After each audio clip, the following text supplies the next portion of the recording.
문제를 드리고 갈 거고요. 답안지 받으신 게 없으시죠? 있어요. 여유 있게 있어요. 네. 그러면 답안지를 작성을 대리 가서 해오십시오. 네. 그래서 다음 주 수업을 제가 안 올 거니까 주세요. 집에서 오픈 공부를 하시죠. 그래서 저 빠데사모님한테도 문제와 관련돼서 강의자를 다 보내드렸거든요. 그거 열심히 다 답안지를 쓰실 수 있으시니까 집에서 답안지 다 작성하시고 다음 주에 주시고 그 다음 주에 저한테 제출해 주셔야 돼요. 이렇게 안 돼요. 다른 데는 다 붙이는데 이렇게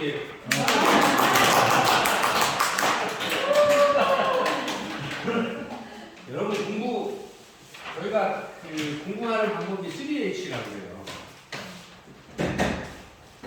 여러분들 동의하시는지 한번 볼까요? 첫 번째가 핸드라고 해요. 핸드. 헤드.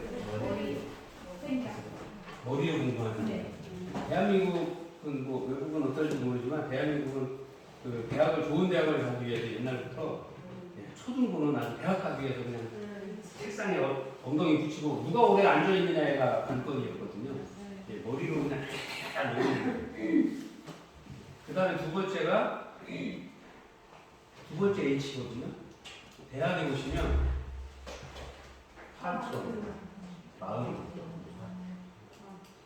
중고등학교 때 이거 열심히 배운 것들은 살아가는데 기본적인 거를 하신 거라고 보시면 되고요. 두 번째 가장 중요한 게 공부는 서로 사람을 알아가는 거잖아요. 기본적인 걸 배웠으면 그 다음은 사람과의 관계를 어떻게 설정하고 사람을 어떻게 배려하고 이해하느냐를 공부하시는 거라고 봐야죠. 그래서 그 중간에 가장 좋은 게 이제 좋은 친구를 만나고 좋은 스승을 만나는 게 가장 중요하죠. 저도 34세 군대 제대하고 제가 20살에 군대 가서 32에 제대하고 한 1년 반 쉬고 이게 나와서 할 게 없어서 학교 왔거든요. 뭘 좀 몸 쓰는 것만 잘하지 이 들은 게 있어요 말이죠 제가. 그래가지고 공부를 좀 해야 되겠다. 그래서 공부를 하는 방법을 찾아서 와서 이제 좋은 친구들, 좋은 동기들, 좋은 스승님들을 만나서 계속 공부를 하게 됐는데 대학에서의 공부는 좋은 관계를 배우시는 것 같아요. 세 번째가 뭔가요? 핸드. 손과 발이 머리로 외우고 가슴으로 느꼈던 것들을 이제 실천하는 공부가 참된 공부예요. 제가 그 상담 공부를 하면서 서울대학교의 추진 교수는 그 신부가 되시려고 하다가 안 되시고 평생을 헌신하겠다 그러셔서 마음 아픈 사람을 고치느라고 결혼도 안 하시고 평생 상담을 해서 저희 학교에도 오셨었어요. 제가 이제 책을 읽고 너무 감동을 받아서 저희 학생들하고 좀 이렇게 같이 만나서 말씀을 좀 하고 싶다 그랬더니 흔쾌히 토요일날 와서 오셔. 천안 터미널 앞에 카페에서 저희 학생들을 만났어요. 원래 당초 한 2시간 정도만 말씀을 하시고 했는데 다들 한 4시간 정도 이야기를 흔쾌히 시간도 내주시고 그 바쁘신 분이 와서 자기 책 갖고 오셔서 서명도 라인 소리 이렇게 서명해서 다 저희 학생들에게 하나씩 주시고 훌륭한 공부 계속해서 정말 훌륭한 미랄이 되시라고 선한 일 되셨으면 좋겠다. 선한 영향을 미치는 사람이 되었으면 좋겠다라고 말씀을 해주셔서 아직도 굉장히 큰 힘이 되거든요. 저희가 어려울 때 저희 동기들끼리 만날 때 이야기를 하는데 그렇게 돼야 된다라고 봐요. 김수환 추기경님도 돌아가실 때 그런 사실인지 아닌지는 모르겠습니다만 그런 말씀을 하셨다라고 해요. 내가 70평생 사랑을 부어갖고 실천을 한다고 노력을 했음에도 불구하고 이 머리로 배운 사랑이 지금까지 가슴까지 내려오는데 이제 70년이 넘게 걸리셨다.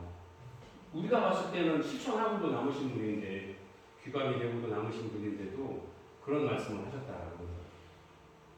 그래서 여러분들이 오늘 힘들고 어렵게 공부하시지만 이게 장차 미래의 어떤 큰 일들을 하기 위한 쓰임이 될 거다라고 생각을 하시고 기쁘게 해주셨으면 좋겠어요. 그리고 하실 말씀 있으면 좀 편해야 교수한테도 기본적인 예의만 지킨다 그러면 얘기 못할 게 없어요. 그렇잖아요. 교수도 사람이고 학생도 사람이잖아요. 하실 말씀 다 하실 수 있는 거예요. 그리고 얼굴 보고 이해하기 싫다. 아니 노기환 교수 생긴 것도 그렇고 아이 흉악해 보여서 아이씨 얼굴 보고 이해하기 싫고 카톡으로 보내면 되잖아요. 문자로 보내시면 돼요. 메일로 써서도 아 교수님 수업 들어보니까 재미도 없고 맨날 아 그런데 좀 수업에 집중하게 좀 해주세요 하실 수 있잖아요. 그때 통화도. 예? 아 그러면 제가 쌀것 좀 날려볼게요. 지난 학기에 주간 학부를 8명을 날렸어요. 그거요. 제가 이제 작년에 거의 사이버 많이 했잖아요. 이제 이게 출석을 제가 이제 내일 월요일 날 정도는 더 봐요. 그래서 출석 안 하셨으면 거기서 이제 체크해서 문자를 보내드리거든요. 아직 수업을 안 들으셨으니까 들어라. 연장 오늘까지만 해야겠다. 그게 또 연장하는 시간들이 있어서 만약에 좀 더 연장하면 사유서를 또 써야 돼요, 제가. 우리 저 박재원 선생님하고 이제 몇 분 연장이라고 제가 또 기꺼이 사유서를 쓰고 연장을 다 했죠. 다 들어주셔서 너무 감사하고 필요하면 하실 수 있는 거잖아요. 교수는 학생을 위해서 노력하는 거잖아요, 기본이. 근데 다만 우리가 이야기하는 대로 기본적인 예절 지키고 약속한 거 지키고 한다라고 그러면 전혀 부끄러워하거나 뭐 다른 감정을 가질 필요가 없는 거죠. 그리고 그것이 여러분들이 훌륭한 사회복지사로 성장하기 위한 과정이잖아요. 갈등의 과정도 살아가는 과정이에요. 대학에서 여러분들이 공부하면서 만나는 많은 과정들이 실제로는 현장에 나가시거나 누군가 클라이언트와 만났을 때 그런 것들을 경험을 통해서 클라이언트의 마음을 이해하기 위한 그 기초 스킬이거든요. 전혀 부끄러워하실 필요 없어요. 내가 잘못되거나 주저앉았거나 일어서거나 하는 것들이 다 그 과정이에요. 과정으로 기쁘게 받아들이시고 슬기롭게 이게 마치 세상이 무너진 것처럼 내가 진짜 이렇게 뭐 극단적인 어떤 생각을 하는 것들이 저는 그런 부분들은 굉장히 조심해야 된다고. 그래서 여러분들이 좀 즐겁고 자유롭게 또 의사도 개진하시고 표현도 하시고 또 학생 여러분들끼리도 토론도 하시고 치열하게 하셨으면 좋겠어요. 그래서 계속 이렇게 다음 수업부터는 이렇게 앞에만 보지 마시고 이렇게 동그랗게 앉으세요. 제가 가운데로 들어가든지 할 테니까. 여기 자리 비워주세요. 이렇게 앉으세요. 네. 자, 이제 그럼 실습과 관련돼서 좀 볼까요? 네. 우리가 현장 가서 실습 지도자들과 어떤 일을 하게 될까요? 여러분들 혹시 사례관리 회의 같은 거 해보셨어요? 우리 사례관리 안 배우셨나요?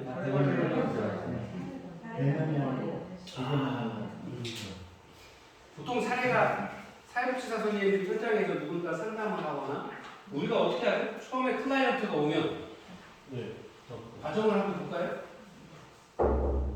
들어오세요. 우리 문 열고 들어가셔서 안녕하세요 하고 사회복지사 선생님을 처음 만나게 되죠. 그러면 여러분들 사회복지사 상담실, 우리 학교 상담실은 어떻게 되어 있죠? 이렇게 마주보게 앉게 돼 있나요? 상담 선생님과 제가? 아닌데. 어떻게 돼 있죠? 저는 통역 같이 선생님인데 그 상담은 물론 상담은 여러 가지 있어요. 그 앞에 앉아도 되고 옆에도 앉아도 되고 의자도 같이 앉아도 있는. 편안하게 되세요? 네, 편안하게 되고 바깥에서 같이 앉아도. 우리 윤연한 선생님하고 같이 근무하시는 거죠? 네. 이 말이 좋은데요. 거기. 거기 잘해. 그러면 처음에 상담하시고 접수해서 초기 상담을 하게 되죠. 그 초기 상담 과정을 거쳐서 초기 사정을 하고 클라이언트가 요구하는 요구사항들이 욕구가 무엇인지 조사를 하게 되죠. 그러면 클라이언트가 만나서 클라이언트의 요구사항들을 정리를 하는 과정에서 그런 과정들이 정확히 이루어졌는지 여러분들이 실습을 나가셔서 기관에서 일을 하신 예를 들어 저희 상담소에 오신다라 그러면 초기 접수하고 하는 과정들을 다 초기 접수를 많이 시켜드려요.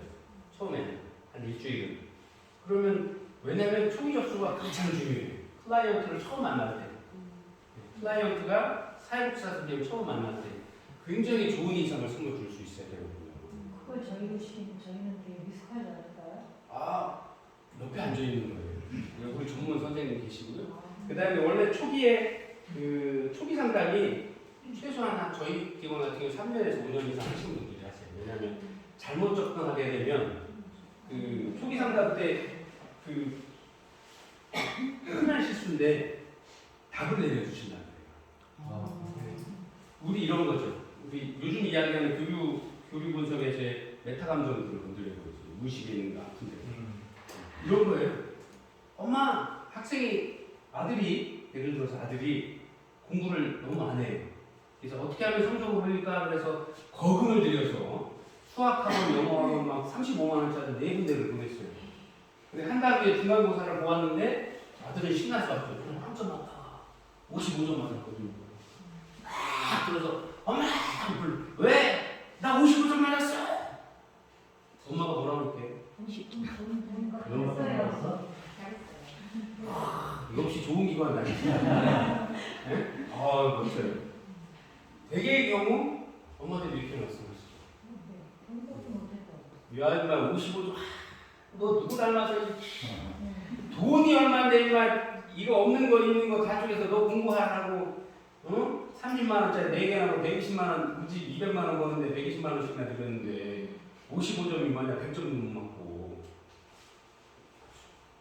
이 아이가 기분이 어떨까요?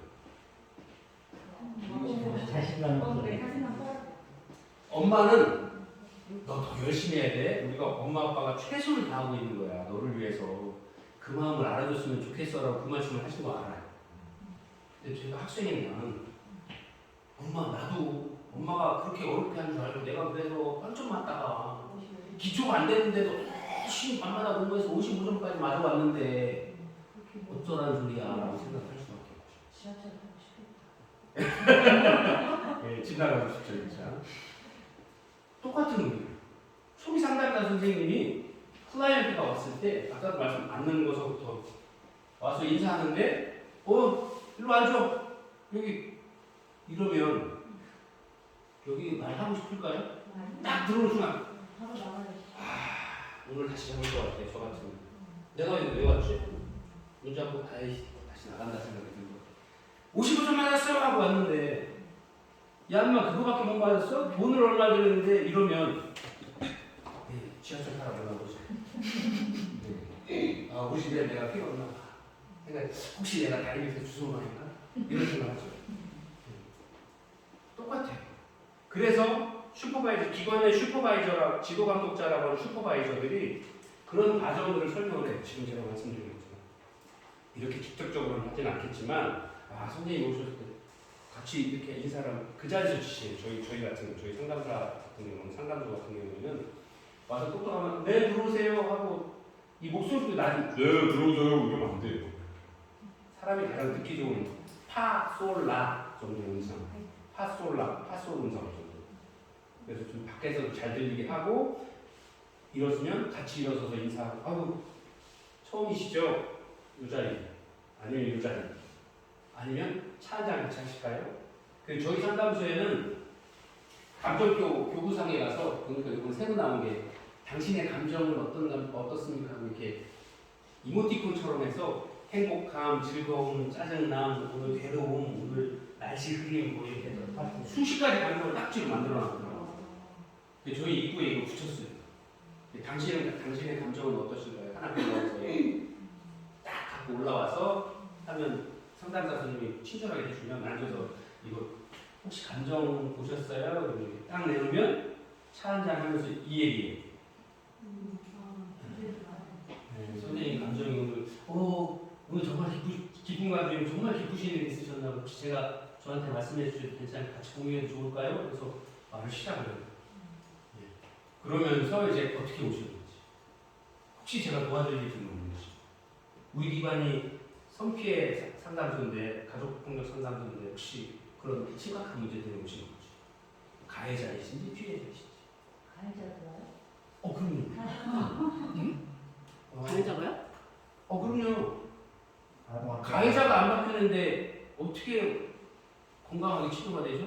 피해자를 당신 아주 피해를 본 거잖아요. 그런 건데 가해자가 범인 의존은 가해자가 안 될 것 같아서 네. 사실은 원래 피해자가 와요. 네. 그랬다가 저희가 그 가해자가 있어야 정확하게 치료가 되니까 가해자를 같이 오시도록 계속 이렇게 말씀을 드리고 가해자하고도 통화하고 같이 오셔야 됩니다라고 이야기를 하죠. 그래서 같이 오세요. 와주는 거. 그래 와주는 걸로도 어느 정도 성공을 한 거라고 보죠. 그럼 이제 잘 이제 상담도 하고 이야기하고 뭐 성격 테스트도 하고 MBTI 검사도 하고 해서 그 사람에 대한 이해를 하려고 하죠. 다방면으로. 그래서 그런 과정들을 여러분들이 초기에 가면 이렇게 학교에서 배웠는데 그래도 잘 못하죠. 그러면 그런 것들을 실무를 하시게 되면서 슈퍼바이저 선생님들이 옆에서 선생님 그거는 가시고 나면 아까 제가 봤는데 이런 것들은 이렇게 저건 저렇게 기록을 할 때도 기록하는 방법 배우셨죠? 과정 이야기책이고 과정 기록 그 다음에 목적을 맞춰서 SOAP 생각났어요? 의료보건 기록처럼 그래서 그런 과정 기록들을 어떻게 하는지 그런 것들을 다 보고 이야기하죠. 제가 예를 들었던 것들 중에 하나가 여러분들이 이제 그런 우리 상담하는 과정들에서 그러면 이런 과정들 기록들을 다 남겨놓으면 그날 다 확인을 해요. 아니면 클라이언트와 전화할 때도 이야기를 해요. 전화하면 우리가 흔히 실수하는 것 중에 하나가 선생님 언제 약속됐는데 오실 수 있죠? 네 하고 끊어요. 오신다라고 그러면 뭐가 잘못됐을까요? 여러분 선생님이 이미영 선생님이 실습용 학생들 아니면 우리 기관에 처음 입사한 초보 사회복지사 선생님의 멘토세요. 지도감독자신 거죠. 제가 어디서 선생님 누구누구 선생님이시죠? 저희 내일 상담소 방문하시기로 되어 있는데 내일 오실 수 있죠? 그래서 네 그럼 내일 뵙겠습니다. 끊었어요. 너무 일방적인 장소와 시간을 정해서 통보를 한 거죠. 그 전에 미리 연기되지 않으면. 했죠. 근데 오늘 확인한 거예요. 또 못 오실 수도 있으니까. 그래야 우리 상담사 선생님들 내일 일정들을 또 다 조정을 해서 필요하면 또 외부기관에도 하는 데도 있고 해야 되니까 미리 좀 확정을 해놔야 되니까 한 거죠. 또 우리 지대표님 좋은 말씀 해주셨고 우리 야마시타 선생님 만약에 지도감독자 선생님이 이제 상급자시고 선생님 그거는 조금 좀 일방적인데 좀 잘못된 것 같은데 앞으로는 이렇게 하는 게 어때요? 하고 조언을 해주신다라는 거예요. 일단 내일 시간 확인을 하고 그 시간에 오실 수 있는지도 확인하고. 그렇죠. 날짜만이 아니라 언제 시간에 올 수 있는지도 중요한 말씀을 해주죠. 좀 약간 사무적이지 않나요? 그냥 편한 시간에 네, 오라고. 사무적인 것보다는 다들 더 이상 가르칠 게 없습니다. 이제 하산하셔도 되겠습니다. 그런 거죠. 초보자들은 당장 업무에 밀려서 물론 뭐 이렇게 잘하실 수도 있겠지만 그렇지 못하거든요. 그럴 때 이제 지도 감독 하시는 분들이 말씀하시는 너무 사무적이네요. 따뜻하죠. 다 우리 기관에 오시는 분들 다 어딘가 좀 이제 아직 좀 불편하신 분들이 있을 수 있으니까 좀 더 따뜻하게.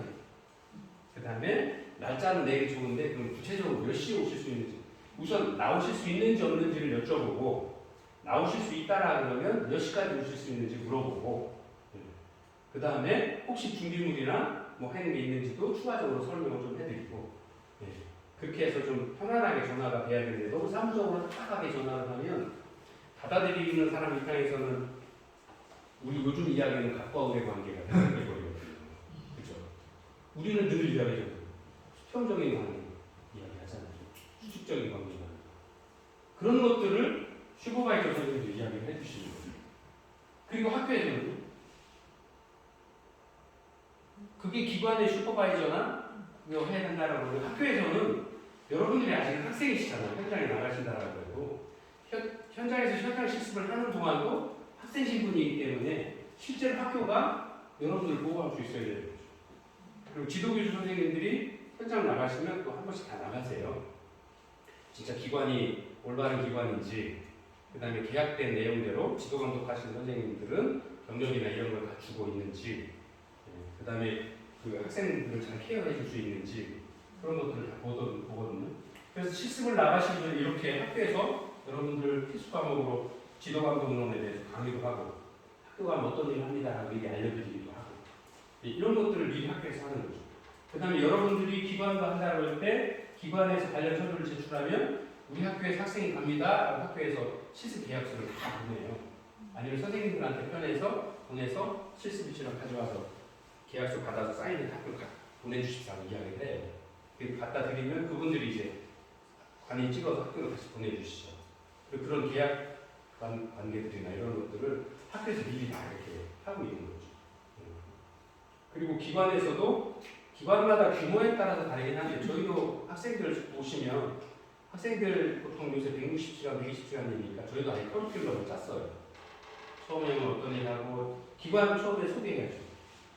그래서 기관에 오셨을 때 기관 직원들하고 뭐 티타임도 하고 우리 기관에 뭐 이렇게 소개도 하고 기관 서베이 기관도 한번 다 불러봐서 뭐 예를 들어서 옷 갈아입는 곳은 어디인지 주차는 어디다 하는지 그 다음에 뭐 화장실한테 어디로 가는지 그 다음에 업무적인 관계는 어떻게 누구한테 보고하고 가는지 누가 뭐 하는지 이런 것들 설명을 해드리죠.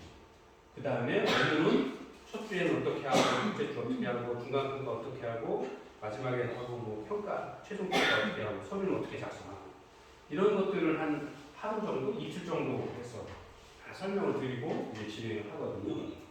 그 다음에 그런 것들이 바로 이제 지금 저희 수업 시간에 배워야 되는 현장 지도 감독론에 대한 것들이 그게 이제 주가 이루어지는 거거든요. 저희가 또 기능 보강 사업들을 많이 해요. 그러다 보니까 실제로는 선생님들이 학교에서 배우는 거 가지고 상담소에 오신다거나 아니면 또 기관에 갔을 때 바로 일하시기가 어려워요.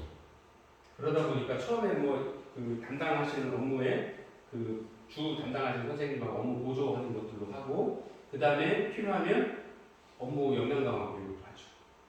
그래서 가장 쉬운 거 아까 말씀드린 자 55점 맞았는데 아이고 이놈아 아이고 좀 더 잘해야지 엄마 마음을 그렇게 모르니 하시는 분이 계셨고 우리 저 박재현 선생님처럼 아 잘했어 진짜 그러실 수 있어요?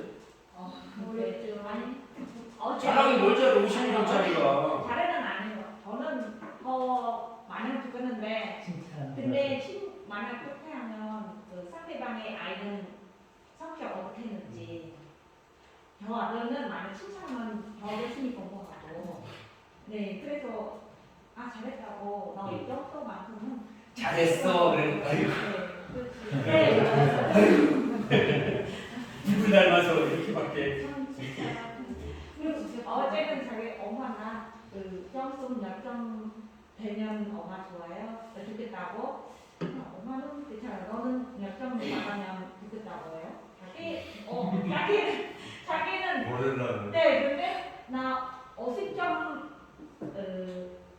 50점 정도는 잘했다고 생각해 그래서 그래 엄마는 너처럼 똑같이 생각해 아이 자꾸 막 답답해지네. 네.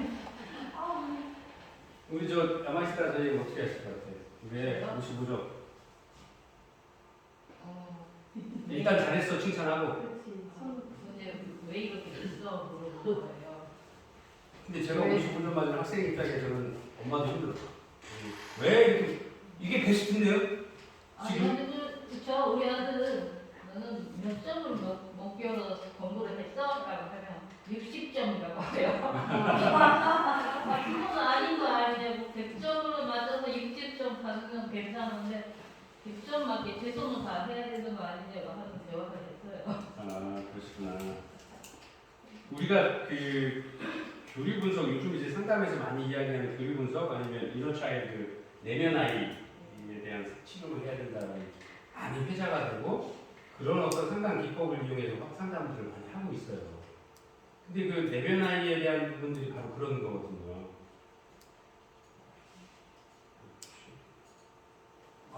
이제 좀 꺼주시겠어요, 선생님? 네. 우리가